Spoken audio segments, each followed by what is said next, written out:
तुम्ही कधी air फ्रायरमध्ये वरणबिट्टी try केली आहे का? तर मी बनवलेली आहे फर्स्ट टाईम ही वरणबिट्टी एअर फ्रायरमध्ये. म्हणजे वरण नाही, बिट्ट्या बनवल्यात. तर व्हिडिओमध्ये दाखवलं आहे तसं आपलं रेग्युलर बिट्ट्यांचं पीठ भिजवून घ्यायचं.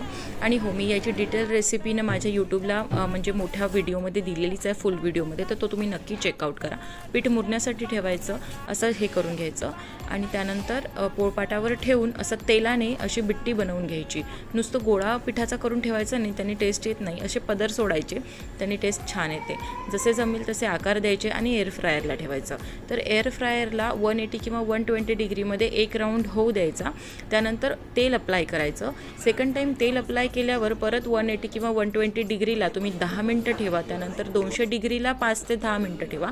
आणि जर तुमच्या बिट्ट्या रेडी आहे, गरम आणि खुसखुशीत खाण्यासाठी एकदम रेडी, तर तुम्ही शनिवार रविवारी काय बनवता मला नक्की कमेंट करून सांगा. पुन्हा भेटूया अशाच ब्लॉगमध्ये. बाय.